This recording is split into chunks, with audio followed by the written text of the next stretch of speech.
This sucks. We probably should have unloaded it last night.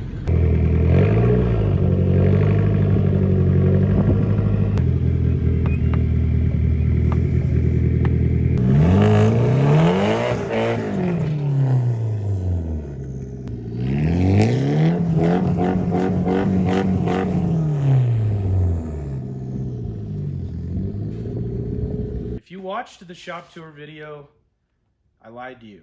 I did say that this fine beast here was going to be my campaign pro car for the upcoming 2020 season. I lied. So here's the reason why. I have a good reason. This here's the 180SX. This is something that we built last season for one of our clients. He drove it a few times, decided that he was going to try to upgrade to something a little different, so we ended up back with it. And it's always kind of been my favorite car. It's always been the most fun car we've ever built here. We went and did a charity event for a at-risk student. He was kind of messing up in school, kind of doing some dumb stuff, and somehow his vice principal told him that if he shaped up his act, that they would bring race cars to the school. So don't hit me, Michael. You ready? Yeah, I'm ready.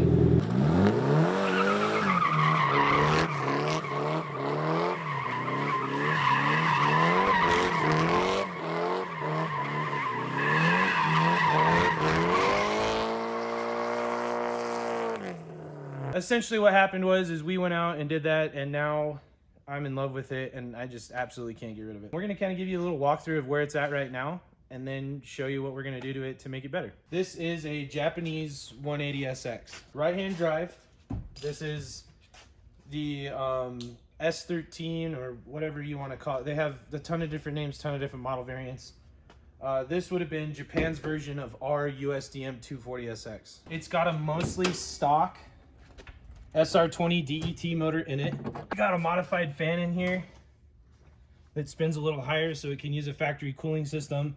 And we got an intercooler, a front mount intercooler. We took the side mount off. But as far as motor wise, well, I guess exhaust, that's it. That's all that's done. You've got an intercooler, a bigger fan, and an exhaust. That's all that's done to the motor. Currently, these are kind of the upgrades that we're going to be adding to the car to make it a little bit more reliable as far as you know, we want to be able to get some really good seat time in it, and we're going to be driving it super hard because it is going to be quite a bit like underpowered compared to other cars. So we've got our catch can that we're going to be adding. We've got a tubular manifold with a T28 ball bearing turbo on there, which is going to be a pretty decent upgrade from the T25 that's on it now. The adapter kit to run that T25. We've got a derail oil cooler. Obviously, this is going to add a few horsepower right here. Just a shinier valve cover, kind of dress up the engine bay, make it look a little nicer under there. And then in addition to that GK Tech fan that we're running on the car, we've got a dual pass coil radiator. Not brand new, just one that we had laying around, but it'll work just fine. Interior wise, still trying to keep that street car, very usable type vibe. We've got, this seat is actually a driver's seat out of an S15, so it's got quite a bit bigger bolsters, and it's done really well. Because we're going to be driving the car quite a bit harder than that, we're going to be putting a set of brides in here. A little bit of cosmetic damage here. One of the big exterior changes is we're going to be putting the Viennas on there, which are extremely nice wheels. So that should fill up the gap a little bit more on the wheel wells. This car, we've basically built it over the last year. So it's got a collection of insane, really cool parts. That it's going to be donating to the 180 now. Kts Coilover suspension, R33 brakes. So the brakes are obviously all bigger. If you look in here, you can see the GK Tech lower arms, and then we have Geomaster knuckles on here. Other Vienna that we're going to be putting on the back of the car. Underneath here has all circuit sport suspension, Kts Coilovers, stainless steel lines, Cusco two-way diff, yada yada yada, lots of numbers, letters. Everything is really nice in here. We got solid subframe bushings. So we're basically going to just unbolt this whole unit out of this car, slide it over, and bolt it into that one.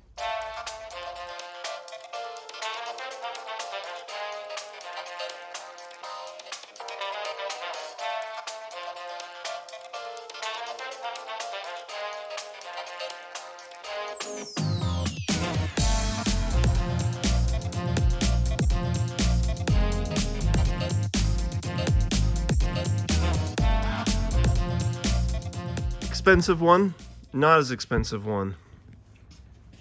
What's like the price range here? A lot. So Thanks, Dad. Kts Coilovers, they're obviously used. They can range anywhere from like $2,000 to $4,000. This is a part shop by Max Coilover. Still a pretty decent brand.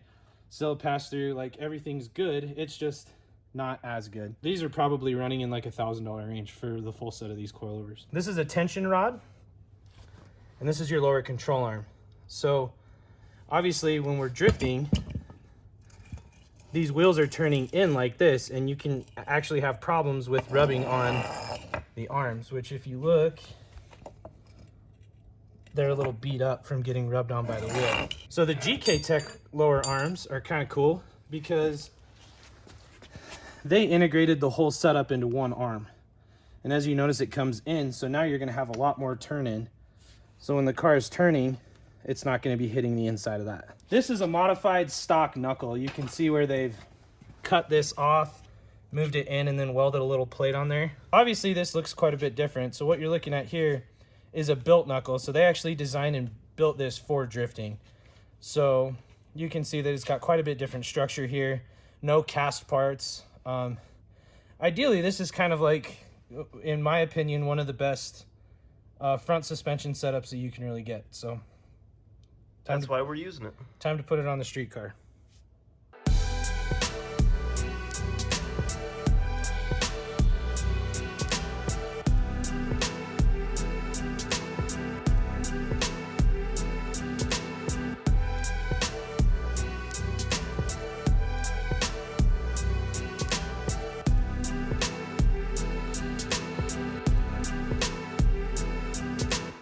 This is like an aftermarket clutch style fan, which is OEM styled basically. Now check this out. We have drifted this car and we've driven it pretty hard and we've never ever had overheating problems. This is more of a preemptive type thing for us. But this is the radiator that was in that car. So with the fan shroud and the GK Tech fan, That is like a 1/2 inch thick. this was what was keeping the 180 cool. Now you got to remember, the turbocharger is cooled on this car by coolant and oil. So you've got the coolant running through a turbo that's probably glowing hot from being pushed super hard, and you've got the motor trying to cool itself down, and that GK Tech fan in the factory fan shroud was keeping this car like at temp the whole time. We're gonna put this in, and it obviously, It's like gonna quadruple the cooling capacity. yeah, it should be obviously quite a bit better. So we're just getting ahead of all those problems. Now, in addition to this, we are not going to be switching to electric fans. We're not going to be getting rid of the fan shroud. The factory fan shroud has worked 10 times better on any SR setup we've ever tried. So we're going to bolt the fan shroud back to this, get it put back in the car, and then we should be good to go.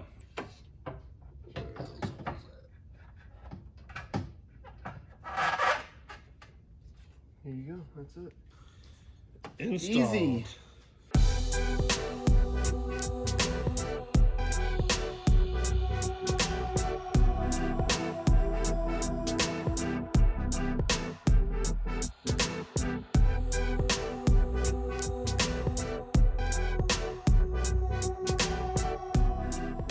Stepdad Barnes has been teaching me lots. Teaching, learning. We've got the surfaces all cleaned up. These half moon spots here, they were full of RTV, and we've got it scraped out pretty good. And now you have to put new RTV on the new ones because the SRs, 3-bond. This That makes stuff. Subarus not leak. and that stuff is required on here to make sure those half moon areas also don't leak, right? We call this Fugis bond. What? Fugis bond. As you can see, this motor is it's kind of dirty. So what gives? Huh? It didn't get as many oil changes as it needed, probably. That could have been in its past life. It is still 30 years old.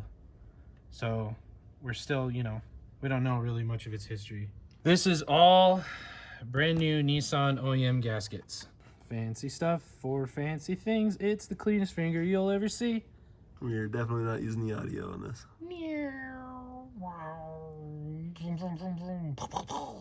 Oh no! Maybe we are. I don't know.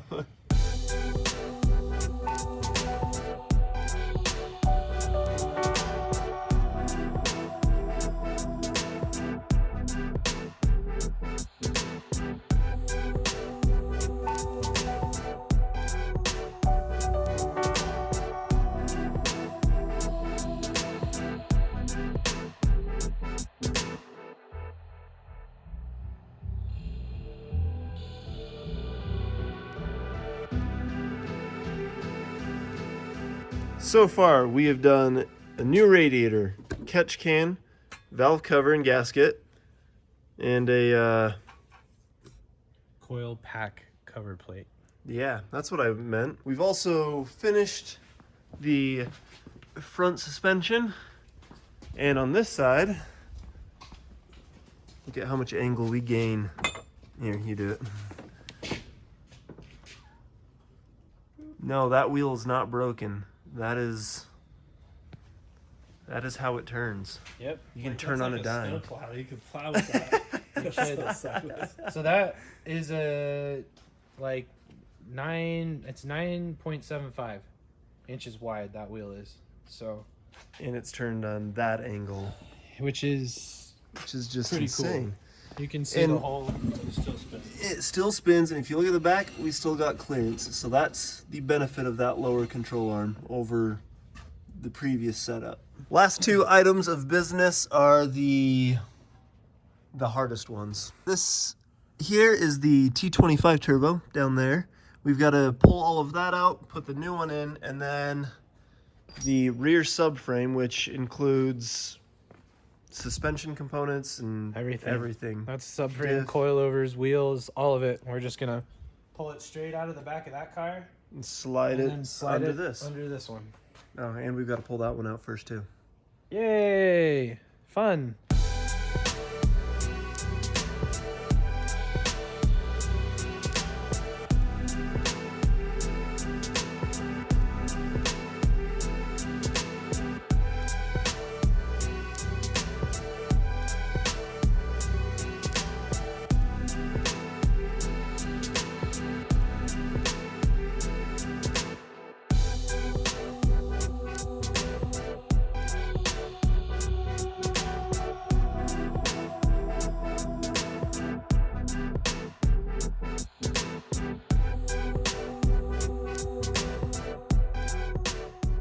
So, this is the part on our turbo upgrade. As you can see, here's the one that we took off of it. This is going to be the cast iron manifold and a stock T25 turbo. We were having problems with smoke coming out of the exhaust. We thought maybe that was from the previous turbo that was blown. Come to find out, it looks like this one was just bad. We got a little bit of residue and some wet spots back here, so this turbo was probably the culprit of the smoking, but that doesn't matter because we're getting rid of it anyway. This is going to be our upgraded unit. So this is going to be an S15 T28. We're upgrading our manifold to a ram air style, like a ram horn style manifold. The biggest difference is you can kind of see between these two is the compressor housing is quite a bit larger. I can't remember if the hot sides are the same or they're very, very close, I think. But the compressor is a lot bigger, and this is a ball bearing unit versus a journal bearing unit. So this is going to spool quicker. It's going to have better airflow. It's just going to overall way better. This is what came on the later model cars that helped them increase quite a bit on their horsepower.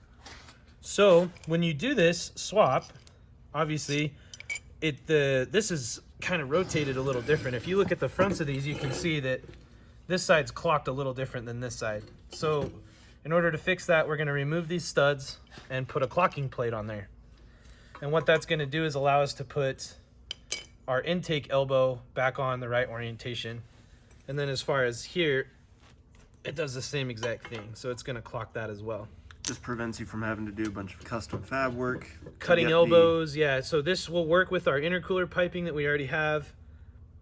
And essentially it's just a bolt-on upgrade. So let's get it on and make some horse pressure. And ta-da! That's all it takes. We've got the turbo in with the new manifold. So we actually had to take the the clocking kit off of this outlet because it was pushing it right up against that manifold. So we took it out, angled it, and then we chopped this up, did some custom fab work, Custom fab. and now it's looking pretty good. Yeah, look at that. Sturdy, shiny. And then this whole job with the turbo is, well, it's not an easy job, but it's a lot easier, all thanks to it being a right-hand drive, because if this was a left-hand drive, The brake booster would be over there. and your steering Yeah, so it would makes... come through and it would just all be in the way. Yeah, here's the final thing. So now we've got our turbo installed. We did our little beauty thing with the valve cover. We got our catch can on, our coil radiator. We fixed our intercooler piping. I think we're done with the engine bay. We did make mention of the oil cooler when we had our parts list going. For time's sake and quite a bit of fabrication, we're gonna hold off on doing that. I think what we'll do is probably when we build our bash bar and kind of relocate everything in the front, we'll add the oil cooler at that time. So maybe stay tuned for that. Maybe we'll do a video on that, maybe not. Last step in this video is going to be finishing the rear end. We already dropped the subframe out of the vert. We've just got to flip this car around, take that one out, and swap them over.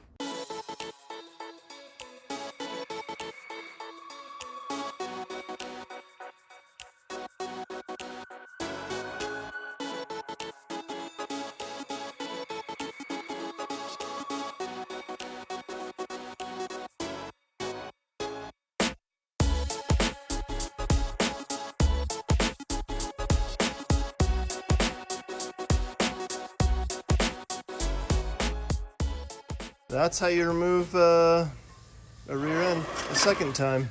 Who can spot the differences? Yeah, there's a couple differences here. So these are back to back. Big differences here, you're gonna notice that the axles are using the standard flange, which is 2, 2, and 2, as opposed to our new ones now that are only doing this. If we had a micrometer, we could measure that, but this shaft's gonna be bigger than that. These are just bigger, heavier duty axles. If you notice the arms, this is the same arm as this. This is probably, what do you think, like twice as thick as that one? At least. This is using a reverse style mount, so it's only mounting to the back, and it's obviously twice as thick as that one as well. Little different brand coilovers. That's not necessarily that big of a deal. But the differential, this is just a welded standard like S13 diff. It uses just the bolts that come through here, as opposed to this one that has like the bushing. So we have those big aluminum bushing isolators in there. So LSD welded. Yeah, this is going to be a Cusco two-way differential, like we said before. Now the big thing, the reason why we did all this work, because these are solid subframe bushings. So this car is drifting a lot, and there's a lot of like sideways, like it's moving back and forth on the car. So what people have done in the past is this is like a cheater, okay? So this is a like a half solid mount, and if you look inside, you can see that this bushing's absolutely annihilated. It's broken on both sides, there and there. So what people will do is instead of cutting the bushing out and pressing in aluminum ones like what we did here, they just slide these slip-ons in there just to keep it from not moving as far, kind of like resisting it from moving the entire way. So chintzy, not really great for what we're going to be doing, but that's good because we have this big pro level stuff here. Halfway there. Yeah.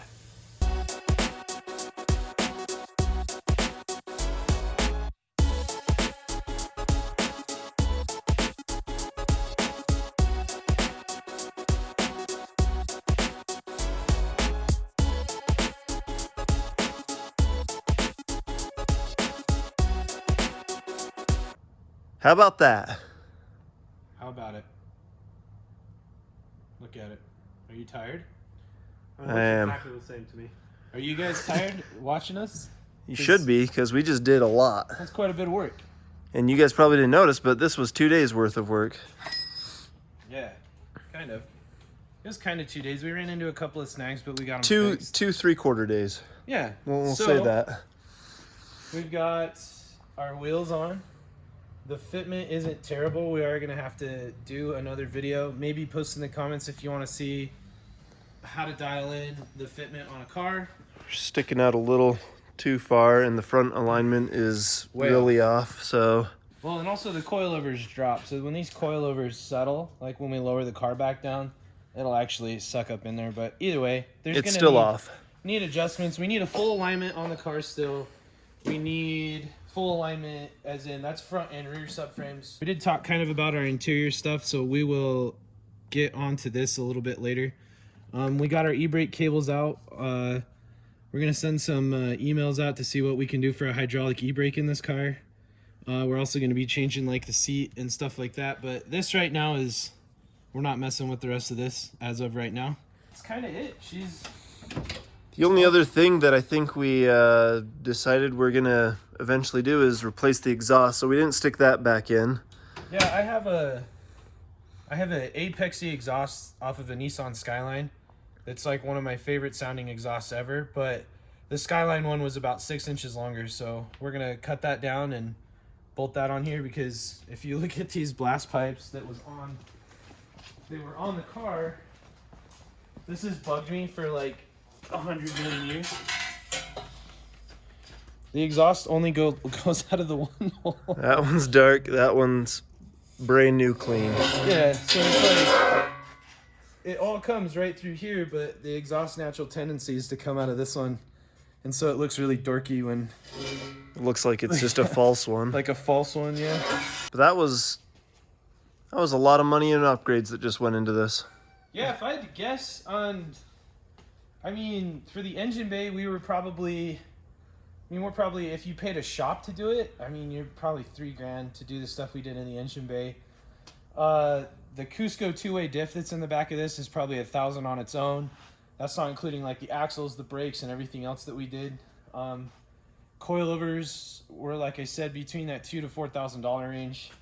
Front GK Tech arms, Geomaster knuckles, all that stuff, it all adds up. I mean, I could easily say that we probably put, $10,000 to $15,000 worth of upgrades on this car. So, In 20 minutes. In 20 YouTube minutes. Mitchell's paying for all this, by the way. He's the funder. This is Mitchell's daily. He has a comedy career on the side that he pays for all of us to do this fun stuff. So if you want to see another video of us fixing the alignment, the fitment, exhaust, oil cooler maybe, let us know down in the comments and we can make a second video featuring this bad boy. Or maybe like a third or fourth or 10th, or It just depends on when we feel like stopping, you know? If you want some stepdad advice, I'm here to give it to you. Just pay me in Mountain Dew and Coors Light. That's it.